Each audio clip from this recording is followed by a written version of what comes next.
존귀하고 가장 아름다운 이름 예수님을 찬양합니다.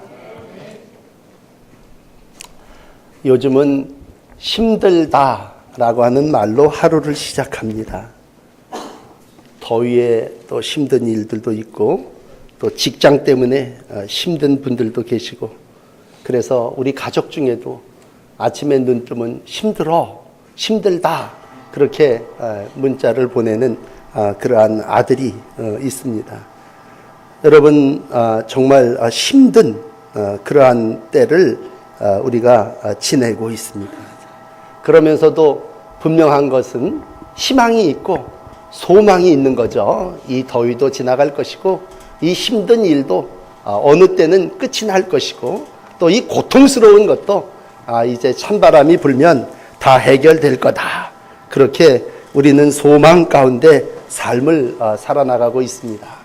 이스라엘 백성이 바벨론이라고 하는 포로 생활을 마감하고 귀환했을 때 모든 사람들이 한결같이 하는 말은 힘들다였습니다. 이건 너무 힘들다. 포로로 생활을 할 때는 그런 걸 못 느꼈는데 돌아오고 나니까 해야 할 일들이 쌓인 거예요. 먼저는 성전을 재건해야 된다고 하는 그러한 일에서부터 이제 우리가 다시 하나님의 백성이라고 하는 정체성을 가지고 우리가 일을 해야 되지 않느냐라고 하는 일에 부담을 느끼게 됩니다. 그럴 때 하나님께서 많은 선지자 중에 스가랴를 택하셔서 마지막에 우리에게 희망을 주고 있고 우리에게 비전을 주시고 있습니다.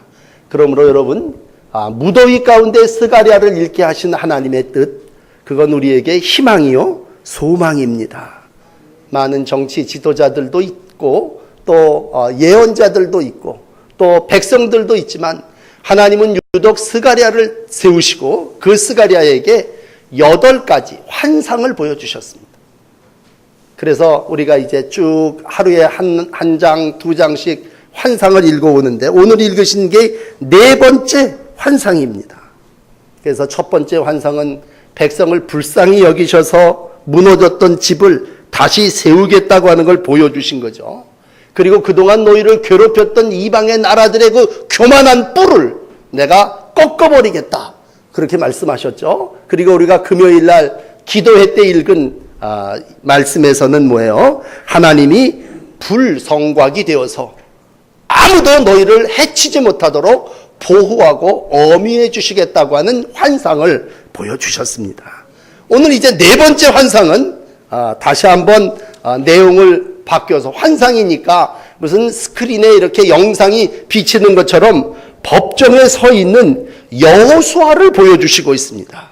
근데 거기 천상에 올라가서 하나님이 계시고 많은 이들이, 사탄도 있고 천사도 있고, 그런데 스가랴의 눈에 유독 보이는 이가 누구냐면 대제사장이었던 여호수아입니다. 이 하늘궁전 하나님을 모시고 스가랴는 오늘 신비한 4번째 환상을 보게 됩니다. 그런데 그 보좌 앞에 천사들이 쭉 서 있고, 오늘 1절이에요. 특별히 이제 먼저 설명을 좀 드리고 싶은 건 오른쪽에 사탄의 모습도 있다고 하는 겁니다. 욥기가 표현을 했듯이 하늘 회의 장면에 사탄도 등장해서 사탄도 참소하는 자로, 고발자로 거기서 자기의 역할을 감당하고 있고, 이제 가운데 재판을 죄인의 몸으로 판단을 받기 위해서 서 있는 제사장인 여호수아의 모습, 한마디로 부정하고 불결한 자의 모습입니다. 더 이상 직무를 수행할 수 없는 그러한 모습입니다. 그러니까 대제사장인 여호수아가 더러운 옷을 입었습니다. 그 더러운 옷이라고 하는 게 뭔지 모르겠습니다만 우리로 얘기하면 냄새나는, 그냥 편한 말로 똥 묻은 옷이다 이렇게 표현을 한다면 아주 불결하고 부정한 그러한 행실의 옷을 입고 지금 대제사장인 여호수아가 서 있습니다. 그러니 사탄이 얼마나 신이 났겠습니까? 오늘 이 사탄은 뭐 하는 자냐면 참소하는 자입니다. 비난하는 자입니다. 고발자예요. 그러니까 우리로 가면 검찰과 같이 이 사람의 죄를 낱낱하게, 이 사람은 이래서 잘못됐습니다, 이래서 실패했고요, 이렇게 해서 지금 이러한 부정과 불결한 자의 모습으로 보십시오. 저 옷을 저렇게 더러운 옷을 입고 서 있는데 저딴 게 무슨 대제사장입니까? 어서 옷을 벗겨버리고 파면시켜버리고 쫓아내버려야 됩니다. 지금 아주 바르게 고발하고 고소하고 공격하고 있습니다. 이 말에는 대제사장을 없애버려야 된다는 얘기죠. 그리고 지금 임명하신 하나님, 당신 어떻게 저렇게 더러운 옷을 입은 제사장을 임명하셨습니까? 라고 하는 숨은 뜻이 들어있는 내용입니다. 그렇습니다. 오늘도 수많은 사람들이 더 짜증나 죽겠는데 계속해서 비난하고 고소하고 고발하고 야단을 치고 살아나갑니다. 그러면 하나님이 그 얘기를 다 재판관으로 듣지 않으십니까? 쫙 들으십니다. 그리고는 이제 한 칼에 이어지는 말씀 2절에 보면 사탄아! 그러면서 사단을 오히려 책망하고 있습니다. 부적절한 모든 것들을 낱낱이 없는 얘기가 아니거든요. 더러운 옷을 입고 있어서 더럽다고 고발을 했는데 사탄 너 잘 고발했다 칭찬하시는 게 아니라 오히려 사탄을 책망하고 있습니다. 사탄의 입장에서는요 억울하죠. 없는 얘기한 게 아니거든요.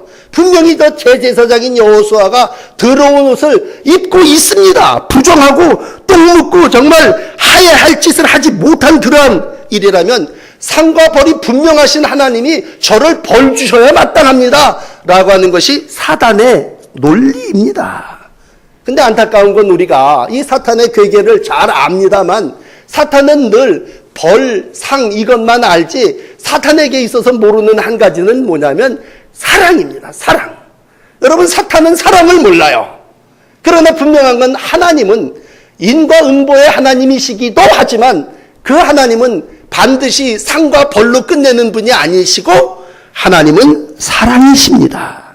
그러므로 오늘 사랑이신 하나님은 오히려 고발하는 사탄을 냅다 책망을 하시면서 야 예루살렘을 사랑하고 선택한 그게 나고 나는 오늘도 이 제사장이 부족한 것을 알고 있지만 나는 그를 사랑한다 라고 하는 표현이 오늘 하나님의 말씀 속에 감추어져 있는 뜻입니다. 그러므로 여러분 우리 중에 깨끗하고 정결한 예복을 입은 사람이 누가 있습니까? 아무도 없습니다.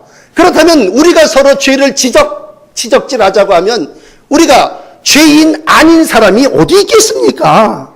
하나님께 쓰임받는 사람이 흠이 이 정도라면 난 그래요. 여기 천상 하나님이 계신 이 환상 가운데 천상의 회의가 열려졌을 때 그 앞에 대제사장인 여호수아가 대표의 모델로 세워놓고 여호수아가 저렇게 더러운 옷을 입었다면 여러분 거기 서 있지 않는 백성들 또 오랜 70년 세월 동안 바벨론에 찐들려 있던 모든 기타 등등의 사람들은 얼마나 더 더럽겠습니까?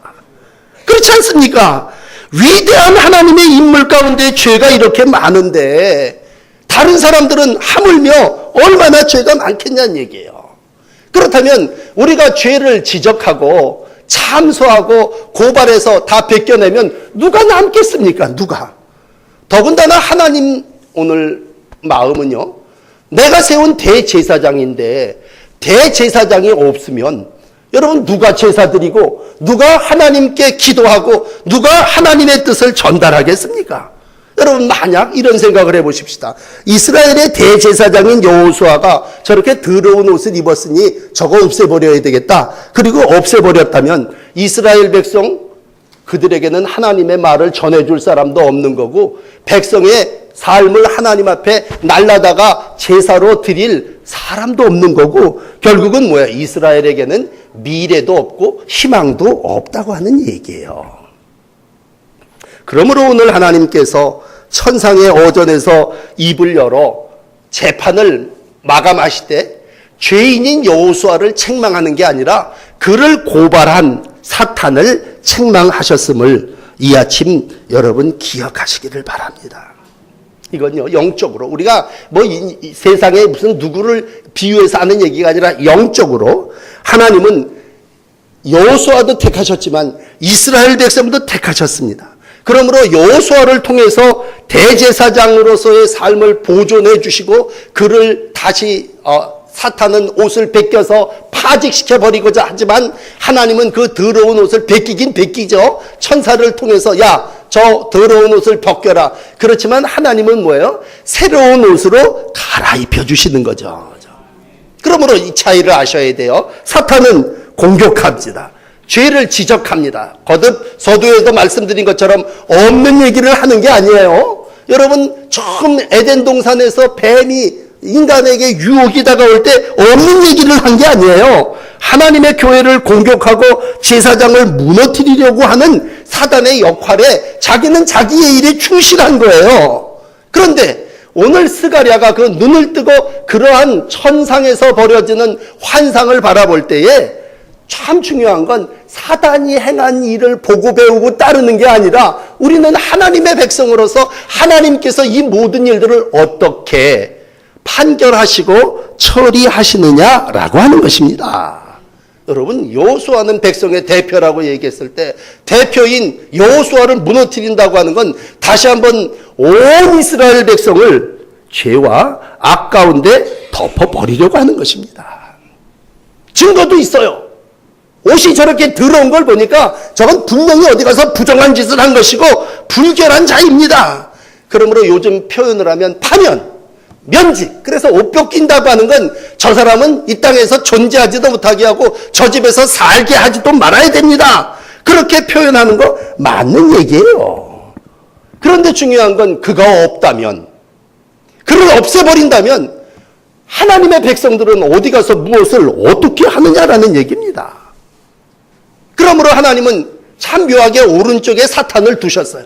우리가 생각할 때 아니 에덴 동산에 뱀이 없으면 얼마나 좋을까? 하나님이 이렇게 천상의 환상을 보여주는데 천사들만 꽉 차 있으면 얼마나 좋을까? 그러나 여러분, 사탄은 또 이 땅에 역사적 사명을 띠고 그 하나님 오른편에 서갖고 자기의 역할을 감당하고 있어요. 욥기 2장 1절이 얘기하죠. 여호와 앞에 섰고 사탄도 그 가운데 와서 여호와 앞에 서 있다. 근데 그 역할은 뭐냐? 공격자란 말이에요. 공격자. 비난자란 말이에요. 참소자라는 말이에요.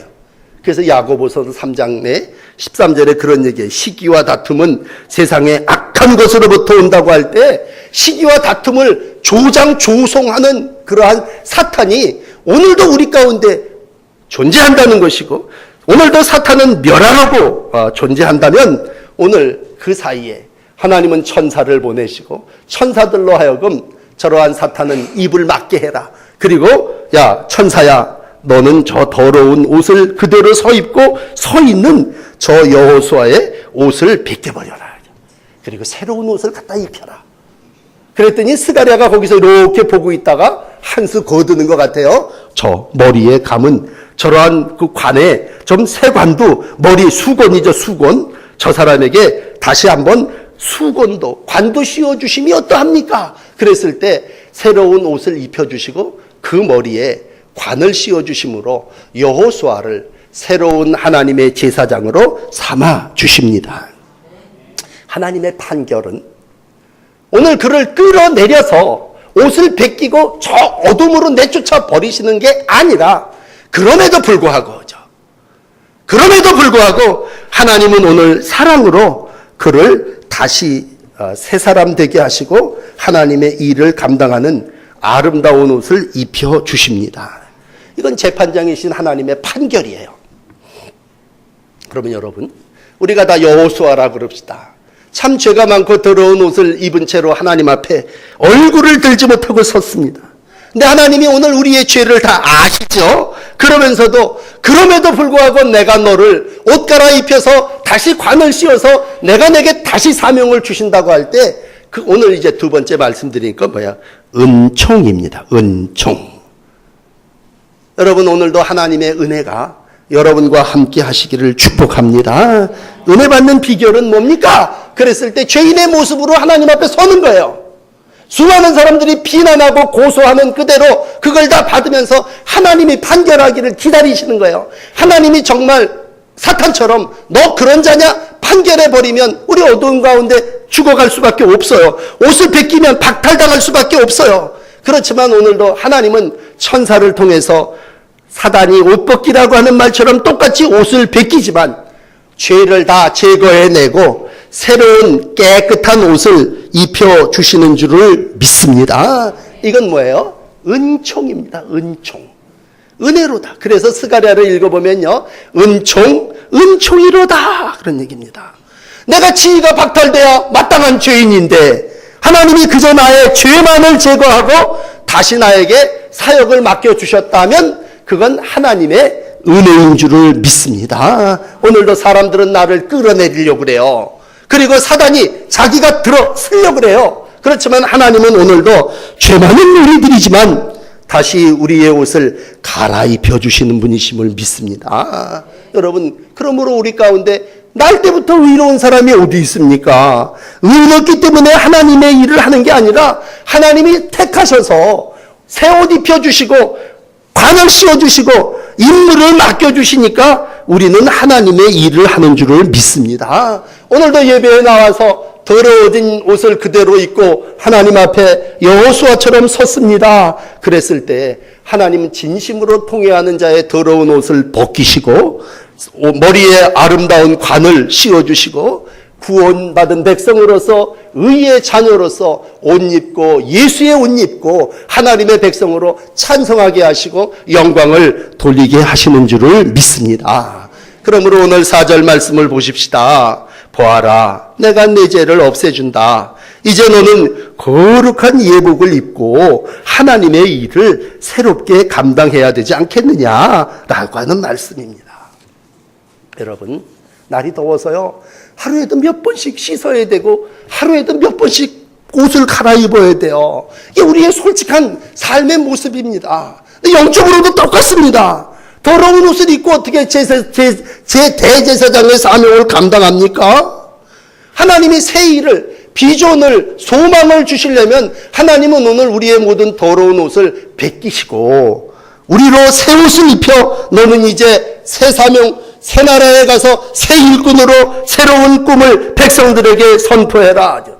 그것 가지고만 안 되겠으니까 머리에다가 관을 씌워주시고는 야, 내가 너에게 이만큼 관으로 눌러놨으니 누가 너를 함부로 하지 못할 거다. 오늘도 하나님의 백성이 모자에 관을 쓰고 깨끗한 관을 씌워주고 다시 한번 하나님의 백성으로서의 삶을 살아나갈 수 있게 해주신다면 이건요, 이제 애들이 얘기하는 놀라운 사건입니다. 놀라운 사건 아닙니까? 끌어내리고 죽을 수밖에 없는 자인데 하나님이 이와 같은 역사를 이루어 주셨으니 얼마나 놀라운 백성입니까? 사건입니까? 그럴 때 오늘 본문에 제목 삼아 주신 말씀이 있습니다. 불에서 꺼낸 끄슬린 나무다. 이렇게 여호수아를 놓고 이렇게 얘기합니다. 예, 여호수아는 불에서 꺼낸 그슬린 나무 같다. 오늘 이스라엘 백성 모습을 보면서 너가 정말 저 불구덩이, 저 바벨론에서 내가 너를 꺼냈는데 그 얼마나 변변치 못하겠어요.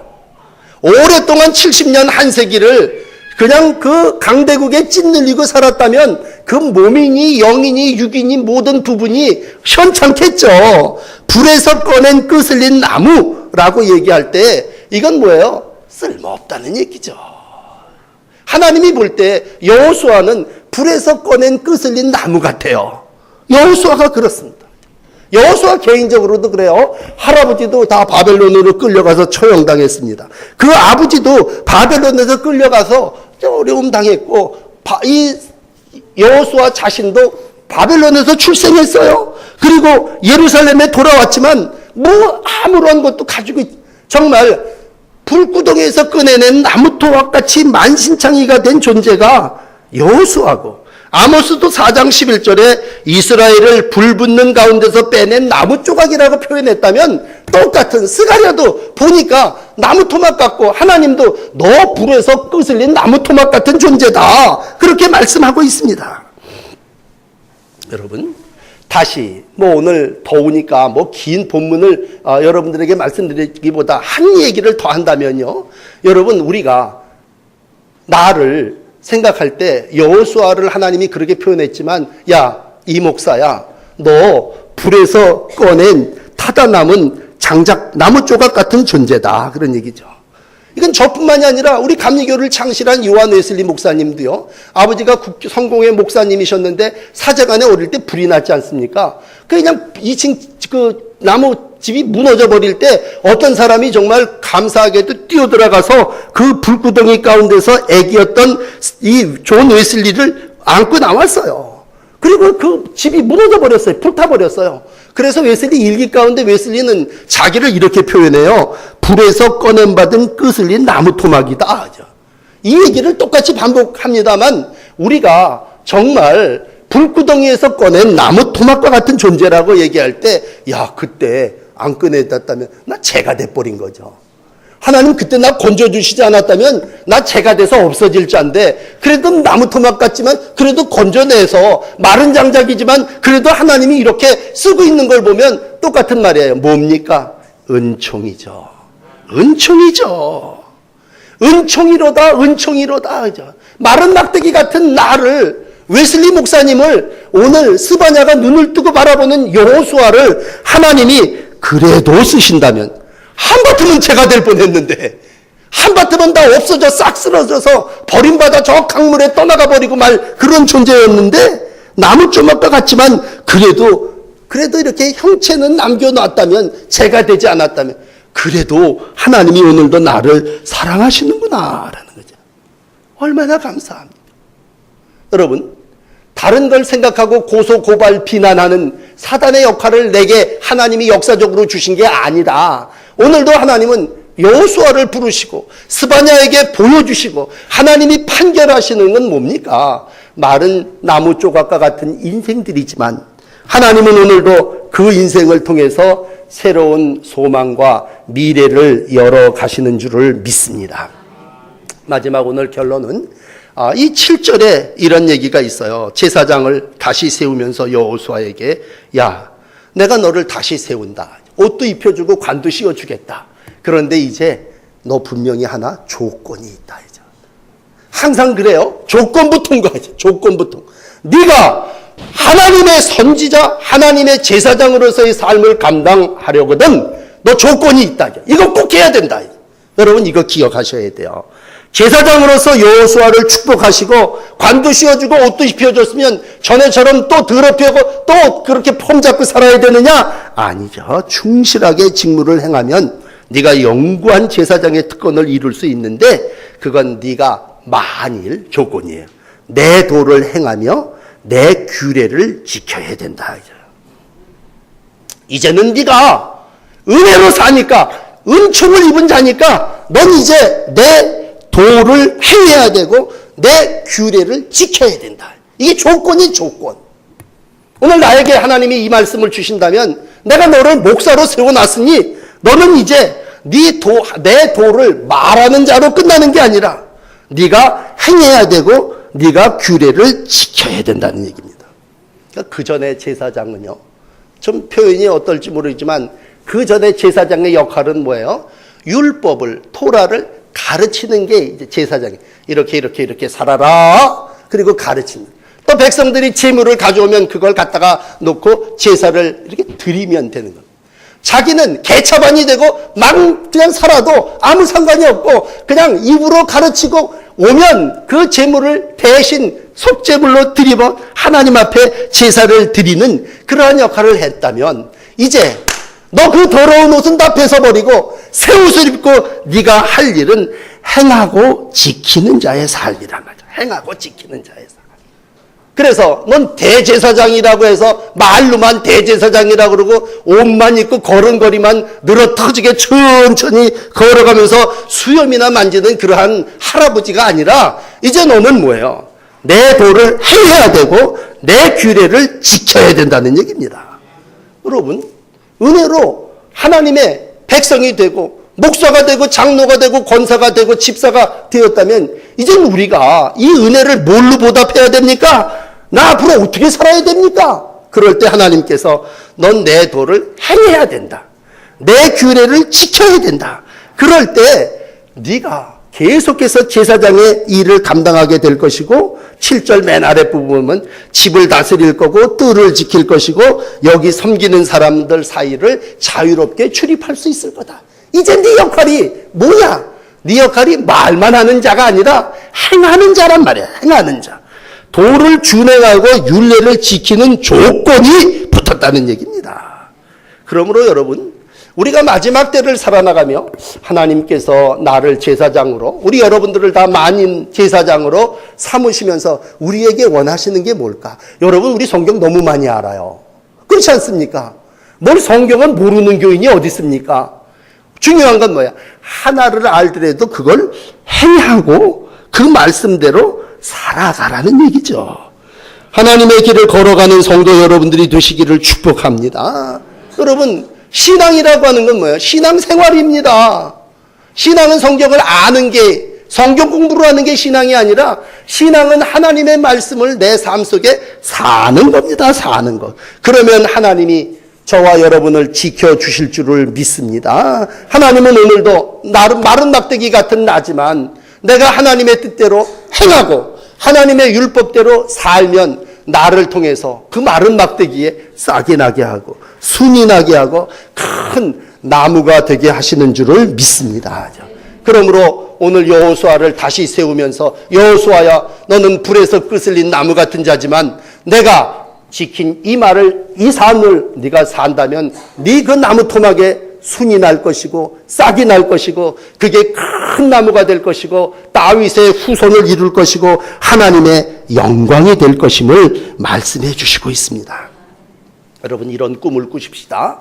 이런 환상을 같이 나눕시다. 오늘 이 네 번째 스가랴에게 보여주신 환상은 마른 나무 장작이지만 하나님이 그를 통해서 큰 거목이 되게 하는 환상을 보여주신 겁니다. 우리가 아이 하나를 보면서 금요일 밤에도 하나이를 품고 기도했잖아요.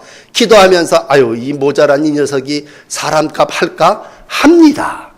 큰 나무가 됩니다. 하나님이 오늘도 나무 토막이지만 거기에 싹이 돋게 하시고 우미 나게 하시고 큰 그늘이 되게 하시고 많은 새들이 와서 깃들게 하고 그 하나님의 영광의 도구로 그 어린 자녀를 사용하여 주실 줄을 믿습니다.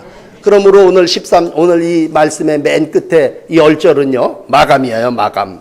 그날이 오면 너희는 서로 자기 포도나무와 무화과 나무 아래로 이웃을 초대할 거다.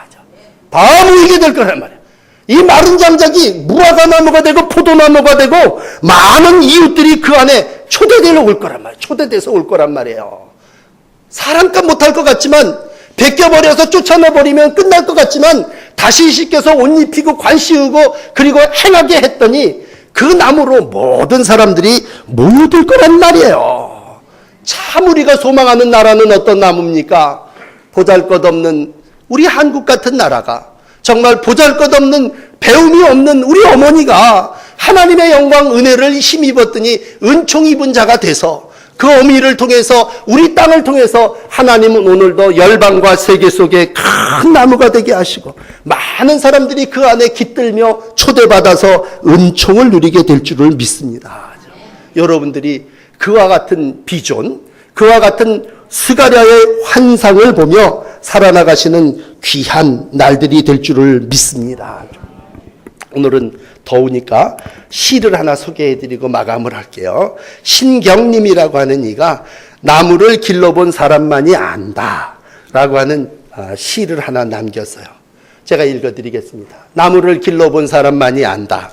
반듯하게 자란 나무는 제대로 열매를 맺지 못한다는 것을, 너무 잘나고 큰 나무는 재치리 하느냐라고 오히려 좋은 열매를 갖지 못한다는 것을, 한 군데쯤 부러졌거나 가지를 친 나무에 또는 못나고 볼품없이 자란 나무에 보다 실하고 단단한 열매가 맺힌다는 사실을 나무를 길러본 사람만이 안다. 우쭐대며 웃자란 나무는 이웃나무가 자라는 것을 가로막는다는 것을, 햇빛과 바람을 독차지해서 동무나무가 꽃피고 열매 맺는 것을 회방한다는 것을, 그래서 뽑아내버리나 베어버릴 수밖에 없다는 것을, 사람이 사는 일이 어찌 꼭 이와 같을까라고 말씀합니다.